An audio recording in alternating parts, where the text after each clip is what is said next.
Ici Marie-Louis Leroux, et sur ma chaîne, je vous parle de personnalités célèbres. Cela peut être des stars contemporaines ou des figures célèbres du passé. Abonnez-vous si ce sujet vous intéresse. Et maintenant, passons à la célébrité du jour. Bonjour à tous. Aujourd'hui, je vais vous parler d'une artiste qui a marqué le paysage humoristique français, Florence Foresti. Dans cette vidéo, nous allons explorer son parcours, ses spectacles emblématiques et son style unique qui lui a permis de conquérir le cœur de millions de fans. Je vais également partager avec vous quelques anecdotes sur sa carrière et son impact sur la scène comique. Restez avec moi pour découvrir tout ce qui fait de Florence Foresti une véritable icône de l'humour en France. Née le 8 novembre 1973 à Vénissieux, en périphérie de Lyon, Florence Foresti est la fille d'un chef d'entreprise, société de maintenance d'équipements industriels, et d'une employée de bureau. La petite fille vit une enfance heureuse mais elle souffre de crises d'angoisse. Chaque été la famille, d'origine italienne, s'installe au camping de Pescara, station balnéaire de la côte adriatique. Bonne élevée en classe, Florence se révélait parfois dissipée pour amuser ses petits camarades. En CE2, elle gagne à plusieurs reprises les concours de comédie organisés par son instituteur passionné de théâtre. Fan de Madonna, l'adolescente tapisse sa chambre de posters de son idole absolue. À 17 ans, elle décrochait un baccalauréat littéraire puis s'inscrit à l'ARFI, une école privée des métiers du cinéma et de l'audiovisuel à Lyon. Après son cursus, elle devient infographiste et réalise des sites web.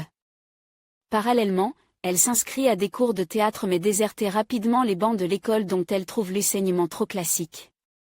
En 1998, elle fait ses premiers sur scène dans les cafés-théâtres de Lyon entourée de ses complices, Céline Yanouxi et Cécile Giroux, avec qui elle forme le trio Les Top Modèles. Les sketchs du trio connaissent rapidement le succès et Florence Foresti est remarquée par une productrice lors d'un festival à Tournon-sur-Rhône. La jeune humoriste tire son épingle du jeu dans un univers très masculin et commence à se produire en solo sur la scène du Point Virgule à Paris. En 2001, avec son premier one-woman show, Manquerait plus qu'elle soit drôle, elle trouve son public. Canal+ la recrute, en 2003, pour intégrer l'émission de Stéphane Bern, 20h dit pétante. Puis c'est Laurent Ruquier qui lui propose de rejoindre l'équipe de l'émission On a tout essai sur France 2. C'est là qu'elle va créer ses personnages farfelus, Brigitte la Bimbo, Anne-Sophie de la Coquillette, qui vont contribuer au succès de l'émission. En 2005, elle retrouve la scène avec son deuxième one-woman show, Florence Foresti fait des sketchs, dont la tournée se prolonge tout au long de l'année 2006. L'année 2006 la consacre sur le devant de la scène, elle fait son premier Olympia, Laurent Ruquier la sollicite à nouveau pour ça. Nouvelle émission, On n'est pas couche, diffusée en deuxième partie de soirée le samedi, pour faire des parodies de personnalités.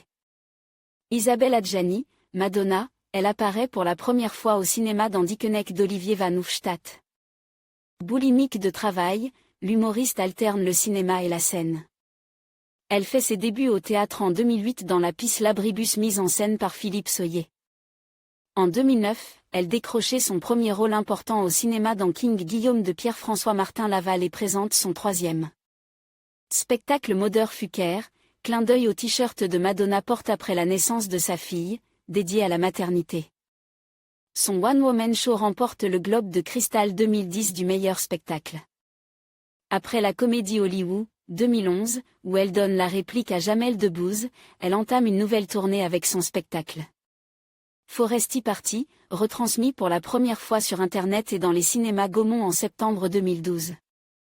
En 2014, elle est à l'affiche de 2 films, Barbecue et Astérix, le domaine des dieux.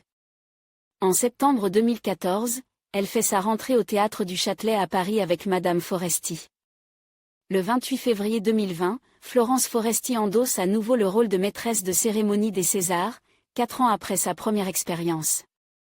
Côte vie privée, Florence Foresti a une fille, Tony, née le 10 juillet 2007, qu'elle a eue avec son compagnon Julien Mérès, organisateur de tournée, dont elle est séparée depuis 2010. Elle a été mariée à Jérôme Daran dont elle a divorcé en 2004. Florence Foresti partage la vie de Xavier Mingon, scénariste, depuis 2011. Mais le couple se sépare après quelques années. Le 27 juin 2022, Florence Foresti officialise avec son nouveau compagnon, Alexandre Kominek, avec lequel elle s'affiche au théâtre Marigny. En conclusion, Florence Foresti est une artiste incontournable du paysage humoristique français. Avec son talent unique et sa capacité à aborder des sujets variés avec humour et sensibilité, elle a su conquérir le cœur de nombreux spectateurs. Son parcours, marqué par des succès retentissants et une évolution constante, témoigne de sa passion pour son métier. Nous avons hâte de découvrir ses futurs projets et de continuer à rire grâce à son génie comique. Merci de nous avoir accompagnés dans cette exploration de son univers.